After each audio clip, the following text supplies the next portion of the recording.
the only Leeds Bros show.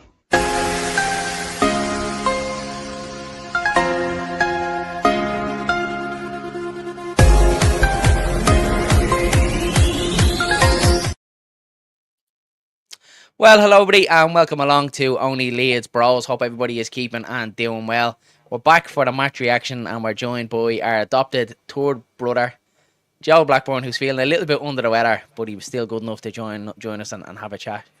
How are you, Joe, apart from being under the weather? I feel like I've been hit by a train, so we'll get that. That's the thing I was talking about. So we'll get there. We will get there. Like Leeds, we'll get there, Joe, won't we? We'll get there. Dylan, how are you? Big smile on your face. Yeah, why wouldn't we be, lads? Do. We're going up as champions. Yeah, no, delighted. Absolutely. I slept like a baby last night. Honestly, it's starting to feel real now.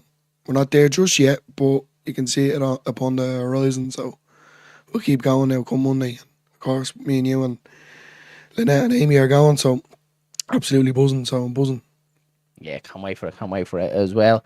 Please don't forget, lads, we are sponsored by Match Bingo. Their link is in the description below, and you can scan the QR code there on the screen to get involved.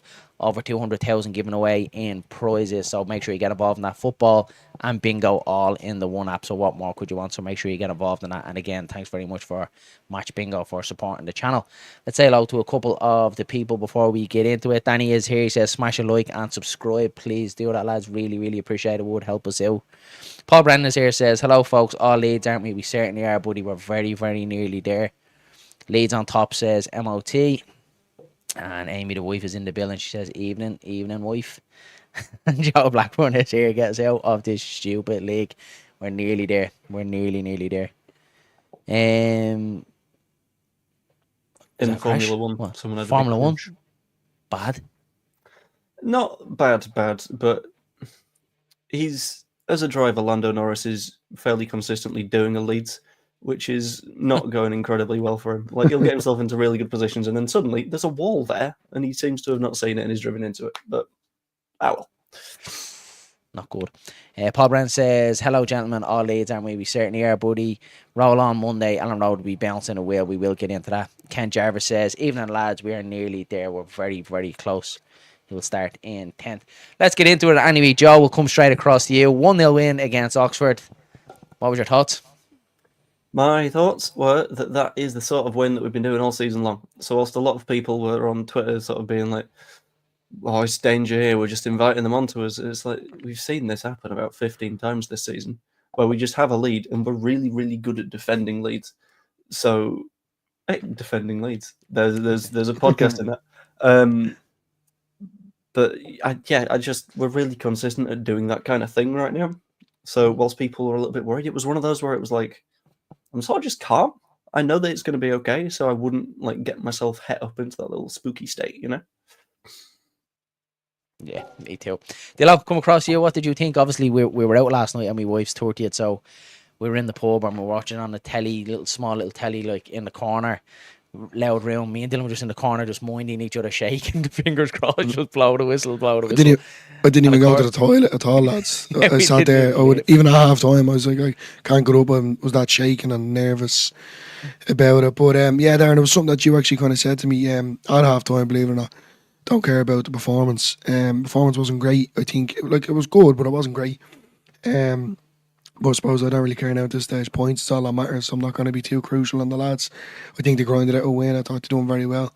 For me, Jade and Bogle again, absolutely phenomenal. But one man in particular, I think we can all agree, Joe Rodon, lads. He's been, oh my God, he's like a superhero, you know. And for me, he's just been outstanding, you know. And you know, people are saying he needs to calm down, you know, and he does, makes a great tackle or whatever, and he kind of hypes everyone up, doing the roaring and shouting, you know. And at times, I know you need to kind of settle everyone down, but I'm loving it. I'm absolutely loving it. You can just see he wants it. And it's just great to see after, you know, kind of, let's be honest, the start of the season, it was kind of poor from him. He wasn't the Joe Rodon that we seen on loan last season. But this season, he's just taken it to a new level altogether. But yeah, like even down to Bamford coming on, I'm actually really impressed with the lads, I have to say. And Fark. Yeah, I agree with you there. I thought Joe Rodon was absolutely sensational yesterday. just a brick wall. Everything that came near him, Joe, he mopped everything up, didn't he? He was really, really good yesterday, wasn't he? Yeah, you're starting to sort of see why he's the kind of player that you only let miss 5 minutes of football in a season. In the Championship, he has only missed 5 minutes. That is genuinely insane to me. And the fact that he's able to keep that level of performance up whilst doing so is ridiculous. Like, I don't understand how he does it. It's like, what if Ben White, when we had him when we were getting promoted a couple of seasons back, but you get less sort of bit of a prick vibe? That's sort of where that's where I'm sitting on Joe Rogan at the minute. Love that. Yeah, me too. He's just been class, and I'm toying between. I haven't really decided me player of the year just yet, just with a couple of games to go, and we know there's still a good bit of football to go, but it's between Joe Rodon, Jaden Bogle, and Dan James, and I'm toyed between the three of them. I think they've been absolutely sensational. Jaden Bogle as well, the last couple of games has been brilliant, and I don't know about you, Dylan. We've kind of said it all year. He's the best right back in the league, isn't he? He's just so good when he's in that form. 110%. And it's not, it's just he glides past players every single time. And then when James is on and fully at it, that connection that the two of them boys have together is phenomenal as well. So, but he kind of just does everything, Darren. You know, he cuts inside, he doesn't stay out wide, he comes in. You know what sometimes you're saying? It's this fella playing up front, you know, and he has a few goals under his belt as well this season, especially for a right back. So I'm very pleased with Jaden Bogle, and it makes it even better that we got him off Chris Wilder. I'm loving that. Rubbing me hands, it's absolutely great, you know. But he's definitely a player that stands out throughout the whole season, and I have to agree with you. It is hard to put on to who you could give it to for a player of the season. But DJ is in the running, and so is Joe Rodon. But yeah, no, I'm very pleased with Bogle. Going back to, what was it, the first game of the season against Portsmouth. You know, I know we've said it a few times, but you saying this fella's going to be the next Cafu, you know, of the Championship, you could say. And then it was like, well, who is this fella? This fella's no good at all. And now look at him, he's just, as I said, gliding past people like it's nothing. Yeah. It's just deadly. I'm chuffed, delighted. Yeah, sensational. It's really good to see it come together. I think one man that we have to speak about as well, and definitely give him a bit of praise over the last couple of weeks. I thought he went off the boil, but definitely the last two games. Manor Solomon, lads, obviously his goal against Preston was sensational. But again, yes, lads, he was really, really good again, Joe, and he's digging us out of the hole. Yeah, you're starting to see sort of why he's widely regarded as like Champions League standard and has played in the Champions League. And if it was any country but England, he would be playing in the Champions League like any given season. However, it's England, which means that a good footballer isn't necessarily going to reach that level. And this sort of answers Div for LUFC 77123's question. I think you have to make Solomon the first signing because he's someone that is already a part of the squad, and he's so effective, even in his like ineffective, not looking brilliant times. Yeah. So in the past couple of weeks, we've been saying Manor Solomon doesn't look great. At the same time, he's not been especially abysmal. He's been pretty much okay. So I've not really found the opportunity to say, yeah, we don't need to sign Manor Solomon, because it's one of those that just sort of makes sense. It's not like when we had to sign Helder Costa because we got promoted, because Helder Costa was kind of, he could probably make a difference, but you never know. Whereas for the same amount of cash, because it will be about £15 million, Manor Solomon coming in is such a different prospect. It's a great signing. Yeah, I do think he'd be sensational as well. And it's just the injury, Joe, isn't it? And you'll remember back, Joe, because I remember doing streams with you at the start of the year, and when that November time when he was having a bit of a rough period, it was after the Burnley game. He had the back injury, and there was massive calls to send him back and terminate his loan and send him back to Spurs. And I definitely remember you at the time, Joe, you were saying just relax a little bit. I was like, you always do. Leeds fans get ahead of themselves. Well, like, there's a player in there, if we can just get him fit. And we said it at the time, even if it's just for half of the games this season, he'll make a difference. And he has done. As in these last two games, he's been sensational. Yeah, I mean, looking purely at the sort of his performances side of things and sort of what his level is. This is a fun little bit of context for you that a lot of people have shouted at me for. The head office above me at work is based in Tel Aviv in Israel, which a lot of people hear that and go, Joe, I hate you. But there's nothing that I can do about that because that's where it's based. But everyone I know that works there has increasingly become a Leeds United fan. I know that I have personally accidentally sold for the club 4 Leeds United shirts this season because I will just talk about Manor Solomon with them, and they are so excited about this guy. And I think they've seen everything that he can do in all sort of dimensions and like international football, domestic football, everything. And I genuinely think we've not seen the peak of him yet, because I think it was Mourinho or someone that said He's still only 25, Joe, isn't he? He's 24, he's 25. ridiculously young. He's younger than me, which is terrifying. But I think He's it a was lot younger Mourinho than that said, he said something along the lines of, your second season at a club is where you will like come out of your shell, because your first season you're just adapting to everything. And at that point, I can't wait to see what we get next season. Yeah, me too. I'm the same as well. Dylan, what have you made of Manor Solomon the last couple of games? He's a player that you like. You always speak very highly about him. But the last 2 games in particular, he's been the one dragging Leeds over the line, isn't he? Yeah, look, I'm going to go back, just before I answer that question, going back to earlier on in the season, you know, the slip at Burnley. You know, he kind of showed his form early in the season, and we were all kind of excited to see this player come on. Obviously, he was injured due course at the start of the season, but then he came in.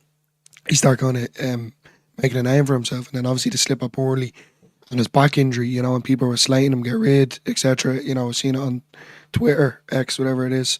And everyone was just kind of slating him, and why did we waste our time with Solomon? And, you know, at times, to a certain degree, I was kind of saying, why did we get a player that's simply not, what would you say, they're very injury prone? But then if you put it on the other side, the back injury is a back injury. He comes back, he wasn't fully at it, you know, including myself. He was over a bit of weight. He looked like he was carrying a bit of timber, like myself. Yeah, he got slated for it, and including myself. But he turned it around. I think he's really improved physically and mentally as a player. It's not easy to come back after a back injury and completely rush your body 110%. And he's grabbed it by the hands, and I think he's won the Leeds fans over, and he's won me over anyway. And we get promoted, I'd definitely buy him. I think it was the last, but there was 3 games in a row he wasn't playing great. I just remember, I can't remember what ones they were. And then he comes and scores an absolute pinger against Preston. I think at Luton, wasn't it? Luton, I thought he was. But it's not solely him. It's not that he doesn't. Yeah, it's not that. It's just, it's kind of when he's not on it, when the team's not on it, he's the one that's kind of dragging them through. But then at times, then you know what I mean. It has to be like for like.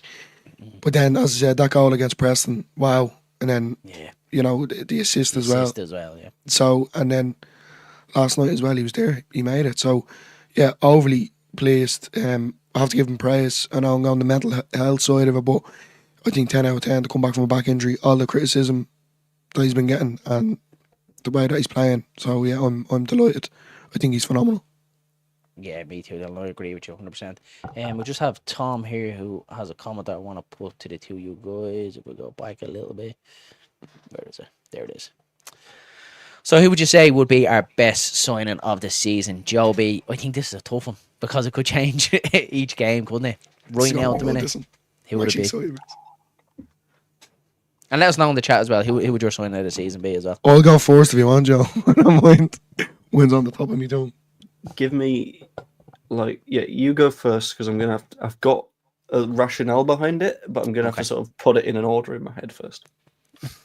Right, I'm going to say Tanaka. Yeah. Boy. I don't really need to explain, do we? I think he's just unbelievable as defensively. Offensively, you know, don't get me wrong, he has his off days, but I think he's, you know, when Abadou and Gruev got injured, Joe Rotwell and Tanaka came in there, and we were all kind of shaking our boots. Two boys have been phenomenal. I can't put it any other way. I think Tanaka's just been. I love Bogle, don't get me wrong, but I just think Tanaka for me. Joe B, what would you? Okay, so the way that I sort of ironed it out in my head makes it sound like I'm a bit of a coward, but you're gonna have to hear me out. We'll get there. I don't think that's a question that you can answer right now, because I think with the players that we've bought permanently, being Tanaka, Bogle, Ramazani, eventually Solomon, I think in order to establish how well we've done for value for money, we'd have to see them in the Premier League. Because in terms of a one-season sprint, absolutely Jaden Bogle for me. But then you've got the risk of we've put a fair whack of money into Jaden Bogle.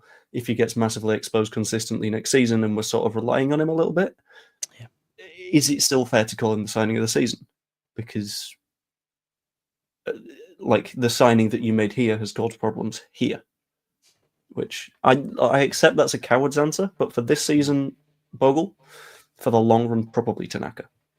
I was just looking at Richard Hogan's there. I think that's something that's playing in the back of my head as well. I think it's how much we paid for him as well, Joe. I think that's maybe why it's going off in my head. You know, I think getting rid of Glenn Kamara for the price that we did, for the price that we got rid of him, and then obviously bought Tanaka for what was it, like 3.5 million, wasn't it? 3.5. I think that's a steal, and yeah. I know, I can understand. I suppose it's going to be a controversial thing and people's opinions. You know, I'm not. Bogle as well. To be fair, I just think Tanaka with the price that we pay for him and how well he's performed. You know, but even then, Bogle was not like tons more. He was 5 million. He was only 5, so wasn't he? Yeah. $1.5 million, which true. That's kind of a bit of a steal, considering I think Bogle is the difference between us going up and Sheffield United going up this season. Yeah, I agree. I'm going to go a little bit outside the box. I'm going to go Joe Rodon. I know he was here last year on loan, but I just think he's been so underestimated the whole season, and it's eventually, now that it's coming to the end of the season, people are really kind of starting to give him his flowers. I just think he's been outstanding all year, lads, and we were saying it even around January time, if Rodon gets injured, we could really be snookered here, and I think we probably would have felt the effects, lads, if he had been injured. We were missing him for a period of time, like with Ampadu, like with Pascal Strike, we had Bogle missing for a while as well. I just think if you look at it as a whole, like you probably get Boy without Bogle, you'd get Boy without Tanaka, your James, etc. But I just think Joe Rodon has just been absolutely sensational. So for me, I'd go with him, the sign of the season.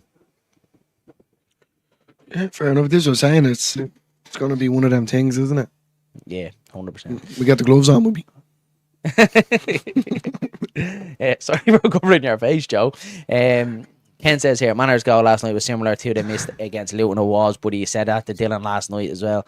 Watching the replays, the ball bounced 6 inches just before he touched it. Thankfully, it went into the net and not over the bar. And it was one of them, lads. It looked like, even Fark in his post-match said about the goal, it was a great team goal, and Manor Solomon, I think he used the words like tap in at the back post. It was far from a tap in for me, because what Ken says they're very missable, them ones, aren't they, lads? All depends on how it comes at you and the roll, you know, especially if it's a kind of bouncing, bobbling ball. Look, straight out the ball, lads. I would have bloomed it over the bar, I'm telling you straight out. I'm not even going to lie. 100% I would have bloomed it over the bar. But no, it definitely wasn't an easy goal. I think he's done very well, and if you look at it as well, it goes to the roof of the net. So, to a certain degree, yeah, he scored it, don't get me wrong. There was a possibility of the thing bouncing over the bar, like. Yeah. So. Yeah, I thought it was a great finish. And it was a great team goal altogether. Even the pass from Rodon as well. Lovely pass through. Bogle as well, first time across, not hesitating, just putting the ball straight in the box. You could see Aronson was trying to get in there ahead of him, but yeah, lovely finish. But we should have had been more, like Joe, we'll come over to you. It felt like we were waiting on that second goal. It never came. When 7 minutes at a time, I was jittering, I was rattling, couldn't look at it, I was watching it between my fingers, kept turning away. Standing up, sitting down, all the emotions was going through me, and we probably really should have had two with the Tanaka one as well, off the post as well. But them last 7 minutes, Joe, let us know, what was your feelings when that board went up, because I was rattling. There was a moment of, I don't know where he's got 7 from, but at the same time, it was one of those moments of course he's got 7. We're in the EFL. Why wouldn't you have found 7 minutes from somewhere? Yeah, I was, again, just sort of in that sort of comfy place, because I've just brought up some numbers very quickly. We are currently only 2 wins behind our most wins in a season ever. We are getting very, very good at taking a lead and just holding on. Yeah. And I think we did have a couple of structural issues at the top, because I really don't like the way that Solomon and Piru and Nonto play in the same 10-yard radius as each other, especially when they're all on the pitch at the same time. But that doesn't matter when we are comfortably that much better than the other sides. When we're in a position where, even when we've not got the ball, we're in control of the game, because they're still not actually creating decent chances. Yeah. Yeah, I agree with that. Dilla, what about you? Like the game as a whole, we obviously said it a couple of weeks ago as well that it was coming down to crunch time. Performances didn't really matter. Like you said, the full performance wasn't there last night, but does it really matter? It's just points over performances. You were there, but tell the people what was the emotions like last night going through when them 7 minutes came up and it was just like, let's just get over the line here. What was it like? I'll put it this way, I completely forgot I was at a 30th birthday party. Put it that way. You know, I'm going to be honest. I'm sorry, Amy. It's the truth. My nerves were we wrong. had there was a room of about 30 people, lads, and we had the whole room on our nerves because we were like shouting at the telly, and the whole room was just quiet. Well, the whole Leeds match is on me and Dylan in the corner, just shouting with a goal at the end. The two of us in the corner, just hugging, roaring, and shouting. But the whole place was just seemed to be on edge till the final whistle went. We obviously celebrated, and then it was like the party started after that. Then Dylan, didn't it? Yeah, I think you have to give Park and the players, the whole squad in general, just a pat on the back, lads, because you know, considering Sheffield United and Burnley, you know, winning their games, the pressure was put back onto us, and I know that we were top, but I say it this way, it was more likely for us to slip up, if that makes sense. Because two of them won, it was put a bit more pressure on us. Pressure on Leeds, So, and I feel like now going into Monday, we're the one that has the upper hand. You know, that kind of way, we're going to play first. And then you're looking at, obviously, praying to the gods that the results go our way. But, you know, 10 out of 10. Like as Joe said there, we're looking a lot better and rounded, and that kind of Leeds is starting to fade away from me. Look, it's always going to be there, but I mean, the PTSD from it, but I mean, it's starting to push away in the sense of, you know, we're starting to really get the hang of this, if that makes sense. We're not going to drop it this time. So I don't want to point me on words when I say that. Famous last words. Yeah, literally. So, we'll just see how we get on Monday. But 10 out of 10 to the lads, the pressure that they had going in there. You know, Rodon said in one of the interviews 2 weeks ago, now we're just concentrating on our own game. You could see what I mean to them at the end of the game. You know, and Rodon, even when he made them tackles, come to the end of the match, he was running like an absolute lunatic. And I don't blame him. So, 10 out of 10. Yeah, I agree as well. We have another question here as well from Tom. He says, question, if you had the opportunity to bring Milner or KP back to the squad, who would you prefer? Joe B?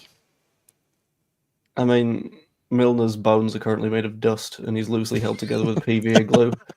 So I'm glad you said it. I mean, James Milner saw the dawn of time and he'll see the end of time, but he won't do that on a football pitch. So of the two, you kind of got to go Phillips because you can have him play for more than 15 minutes a season. Yeah. Do. Milner's made of glue. Do. It's a great way of putting it. Cat's Promotion says that goal Solomon scored for Leeds, I can't say that, was worth 3 points, gentlemen. It really was a cracking goal. Ampadu last season, man of the match every game. This season, not once. What are you thinking? There's definitely a conversation, I think, there, lads, to have about Ampadu, and I think probably cut him a little bit of slack. I don't know about you boys, but my opinion is he's had a very stop-start season. Obviously, the injuries that he has had are not just like niggles and knocks and strains. There have been 2 knee injuries, which aren't never easy and never quick returns. But I thought he's done okay, Shane, considering. I do think he's looked a lot better, though, as centre-back, especially with Joe Rodon. I think the whole back line looks better with Ampadu in there. But I do agree with you, last season he was outstanding. And he just hasn't really seemed to kind of hit them heights again. But I do think it's probably down to the kind of stop-start season that he had. What about you, Dilla? What have you thought of Ampadu? Yeah, look, I just think at times, definitely early in the season, you know, he wasn't demanding as a captain. He slowed the ball down an awful lot. But then at the same time, you know, I did say I preferred him in midfield. Now I'm starting to say I'd rather him in centre half. So, you know, I'm like a light switch on and off. So I'm not really too sure in the sense of what Ampadu's best position is. You know, I think it's another topic that could go ahead here, people opinions, but you know, I think it's just, you could say, anger and frustration from last season as well, you know, and it means a lot to him as well, you know, to captain one of their greatest team in the world, and you know, when your body doesn't want to help you out, it's obviously frustrating. And then you look at Tanaka and Rotwell coming in, these boys fresh, don't get me wrong, doing their job and phenomenal. I know he'd be happy with that, but it's obviously eating him up inside. He's still young and he couldn't get on and make an impact as much as he could. Now he's done all right to a certain degree, but it's just not the same Ampadu as I seen last season. So hope now when we get into the Premier League, he'll become himself again, if not even Yeah. better. Oliver says here, the way we played Luton, Borough, Preston North End and Oxford has shown maturity, grit and determination. Just the character we needed after the wobble when the chips were down. Exactly, 100% Oliver. And it feels like, Joe, we'll come to you with this one, but it feels like this year we're a lot more kind of mature, is the word that Oliver used there. But that's what it feels like. We're a lot more well-rounded. We can see out games. Probably game management is probably the word for it. We seem to have that this year, where last year we didn't really, did we? The sort of issue that I think we had last season was that when things got bad, it became Somerville, take the ball, see what you can do. Or it became Retear, take the ball, see what you can do. Whereas right now we've got talent across the pitch, including the fullbacks, because you weren't going to get Archie Gray doing those bombing runs on the outside because that's not what he does, but it works for Bogle. So it's a very sort of different dynamic that we're in at the minute, and it's less of a case of we've got more maturity and we've got more options. And that's sort of a big indictment on, and someone just, this is quite funny as well. I was on the Final Word earlier, and someone hopped into the comments saying, God, I can't take all of this. Why are you doing the whole pulling out receipts against fellow Leeds fans or something along those lines? And I was like, you've been doing it all season. It's my turn. So, like, and I think the specific bit that I said was, at the moment we have maybe 11 players with 5 or more goal involvements, which is ridiculous. Those sums are insane, and no one is going to be getting Crescencio Somerville numbers in this squad right now. It doesn't matter who you've got, because it's just more balanced. And everyone keeps saying Daniel Farke's not got a plan B. No, he doesn't, because plan A now also includes plan A1, A2, A3, A4. Yeah. Last season was plan A and only plan A. It's evolved now, and it works better.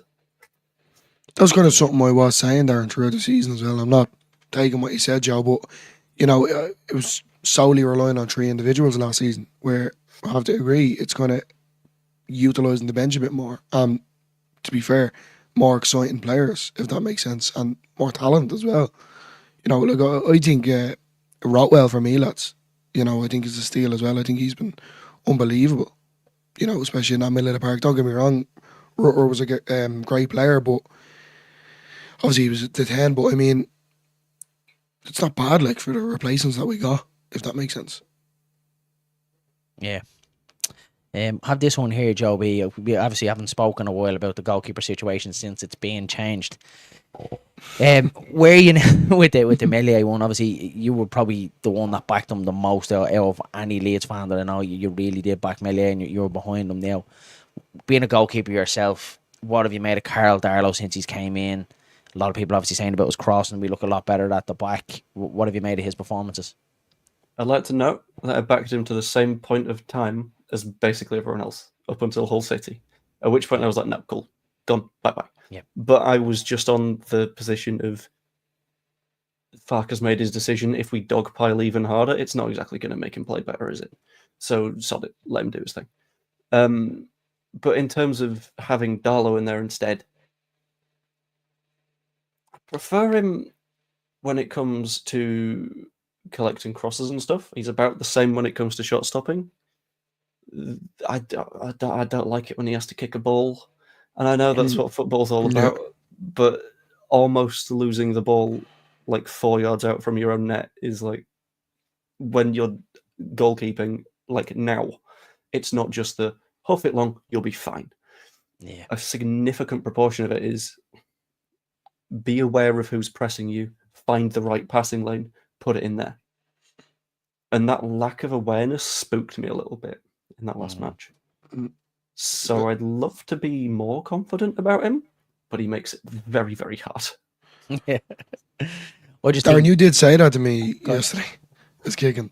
Yeah, I just think he was a little bit slow when it was coming Yeah. back to him. Look what Andrew says here. It was just delaying it a little bit too much to one of them where you're get rid of it. Just get rid. There's no why we playing around with it at the back here. So I do agree what Joe says there. I think everything else, like some of his saves as well, have been sensational. His claiming from crosses, I think, have been really, really good. His catching has been sensational as well. So he looks really, really good. And it probably is just one of them, Joe, where Melié's confidence was just shot so much. It was probably just unrecoverable at the minute with him. And look, he's made his decision now, but I do think we look a lot better. And that Welsh wall back there, Pampadu, Rodon and Darlow, it's looking really good. But yeah, if there is kind of one criticism, and not really a big criticism, it is probably just the kicking side of thing and probably getting rid of the ball a little bit quicker. What about you, Dill? Yeah, it was only that you kind of said it to me. I was kind of happy. You know, I'm basing it off. I'm not looking for a spectacular goalkeeper. I'm just looking for someone to do the basics. You know, I don't want this kind of number one kind of best goalkeeper in the world sort of scenario. Just do the basics. And to be fair, Darlow has done that. But yeah, it's kicking at times. Just get rid of it. You know, there's no need to hang on to it. It's just, it's only giving us all that kind of anxiety, isn't it, really? And, you know, maybe that's something that we all expect, considering, no disrespect to Melié, but has done it quite a few this season. Just errors or mistakes. So that's going to live with us, you know, for a good while, considering just seeing what Melié has done or etc. But yeah, look, he's done his job, to be fair. I think he's done great since he came in. Yeah, me too. I agree with you as well, then 100%. Joe B, anyway, let's look forward a little bit till Monday. Look at the performance that we had. Look, we got the 3 points to move on. But looking ahead to Stoke on Monday, is what Dylan kind of touched on. We go first. 3 o'clock kick-off. Ellen Road should be bouncing. You're going to the Cop. How confident are you that Leeds can get it done? Stoke are going to be absolutely pumped. The pottery is going to be smashed. There's a joke about a kiln somewhere firing. I don't know. The Craxel show. They need to earn any opportunities. No, they're done. I think our players will be very much in. They're relatively on the beach because they're not going to get relegated at this point. The numbers behind that don't work out. And I feel like our players will want to put on a show to say, okay, we've been playing it relatively safe throughout the season. This is what we can do. And then the same, ideally, against Bristol City. But who knows? That's the dream, though. Just absolutely hammer them. I've predicted in multiple places like a 4-0. That's the pipe dream. I don't know whether or not that actually happens, but it'd be lovely if it could. Yeah, I'm hoping and praying Joe a nice early goal, like just the first couple of minutes. Ellen Road will just be rocking in. I think like tomorrow it's kind of 0-0 or geez, God forbid we go 1-0 down. I think Ellen Road gets a bit tetchy, doesn't it? So I'm hoping from the start a nice early goal, settle the nerves, and then you'll see Ellen Road come alive. And I think probably the reason why I'm a little bit more confident about Monday as well is that Burnley will have that extra bit of edge as well, won't they, knowing that for themselves that if they win, that they're up as well. So that's kind of a little bit of a light there as well, because I think if they just won and it didn't really kind of put them up. Look, they're still going to go for it, but they're going to go out there with a little bit more confidence. Of course, Scott Parker's going to say, win today, lads, and we're up. So that gives me a little bit more confidence as well. But it's I'd like it to, Dylan obviously said about Leeds going first, and we kind of have the advantage this time. There's a part of me that would like to go after, because if they were at 3 o'clock and we were at 5:30, kind of going in, knowing our job, and then to get promoted inside Ellen Road would have been so much nicer. But myself and Dylan, we're going to go over to the Peacock, because probably 36,000 other Leeds fans are going to try to do it on how the Peacock's going to manage it and around Ellen Road to watch that game. But it's all the makings of being a great day as well, Dylan, doesn't it? Yeah, sorry, I was daydreaming there, Darren. Not in that wasn't listening to you. I was just like thinking of just out the back of the Peacock and that final whistle goes and there'd be points everywhere. But yeah, look, it's in our hands. It's something I keep saying. We just need to do our job, and then we can worry about Burnley and Sheffield United. Yeah. I can't see it being a big scoring game against Stoke. I think 2-1 Leeds, if I'm being honest with you. Yeah, I know. Oh, don't do that to me. Yeah. But yeah, no, I'm really looking forward to it now, to be honest with you. I think it's going to be... I think we'll do it. I really do think we'll do it. And hopefully we do it with style, if that makes sense. And look, I think we all deserve that sort of celebration, considering, the pandemic last time. So... Yeah, that's what I was going to touch on as well. Obviously, we didn't get to fully celebrate it last time, so it feels like this is the chance, Joe, doesn't it, that we can all kind of be together and no restrictions and stuff like that, and properly celebrate promotion this time, like what we all want to do. Yeah, so ourselves are heading over as well, Shane. We're lucky enough to get tickets in the West End as well. We got lucky in the ballot, thank God. And Joe B is going as well. Joe B is going to the Cup as well. So, Joe, how excited are you for Monday? It's going to be a sleepless night on Sunday, isn't it? Oh, I'm very, very excited. Mainly because I just like last time we went up, I was sort of like early into like returning as a fan, so I was like I felt it, but I didn't feel it. And I was Yeah. also over in Blackpool, which like the distance, like as you guys will know, makes it feel different. Yeah.